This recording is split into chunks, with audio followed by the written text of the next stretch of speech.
What is the one thing that most people underestimate in life? It's the different types of relationships they share with one another. Relationships are like puzzles. You learn different ways to put them together with patience. When you start a puzzle, it's always jumbled up and it can be confusing on where to start. However, once you finally start on an area, you slowly start to see the whole picture. Just like building a relationship with friends and family. Throughout my life, most things have been straightforward, but when it comes to communication and relationships, it is a struggle. I have Asperger's syndrome, and it makes it difficult to read others people's social cues. The different aspects of listening and responding are the main important things that I have learned from my interpersonal communications course. Depending on how well I listen and respond to others helps me to connect with people. I have learned to be a more mindful listener to others instead of always being the speaker. Most of the time, my mind is filled with rapid thoughts, sometimes making it hard to listen to someone if they are talking to me. I used to listen to people mindlessly by just hearing a person talk instead of actually listening to what they are saying. I have learned to be more of a mindful listener, which allows me to listen to what the person is saying and then think about my response. Whenever I start talking about things I'm excited about, I have the tendency to become a stage hog, and I talk for a long time. I don't mean to dominate the conversation by not giving others a chance to comment. I have so much information that I want to share, and I want them to be excited also.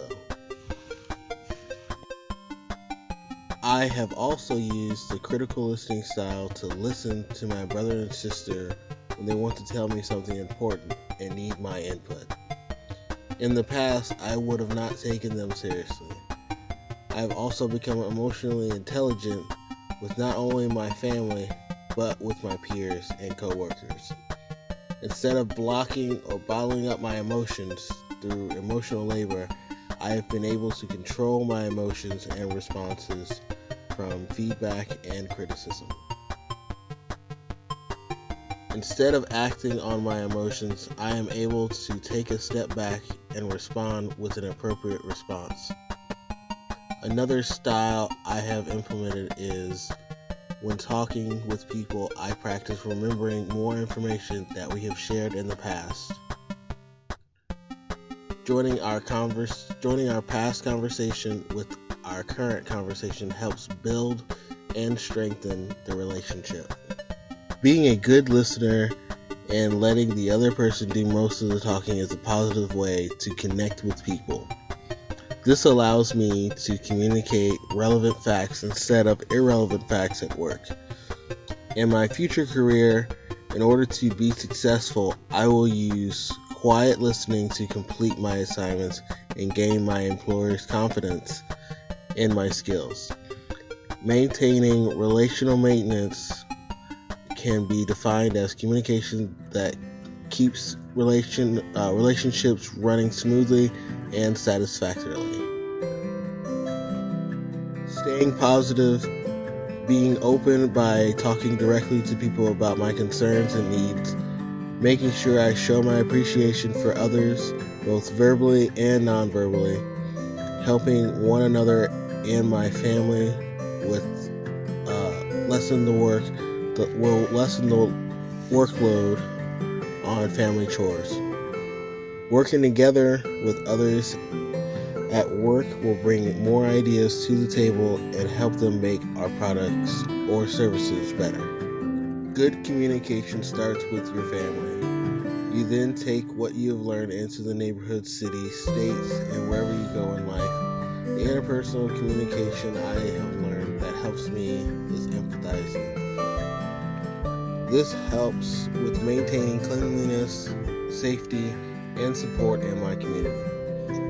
If my neighbor loses a loved one, I can support them by taking over a meal or giving them a card to express my sympathy. If I see trash in our yards, I can pick it up.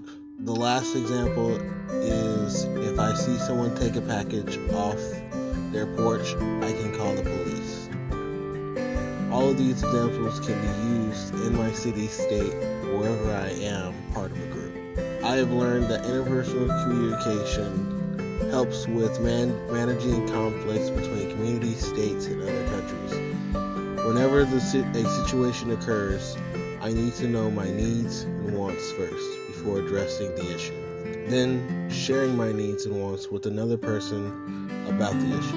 Next, I would listen to their feedback and take their needs into account. After getting their feedback, I would create a set of possible solutions to form a strategy.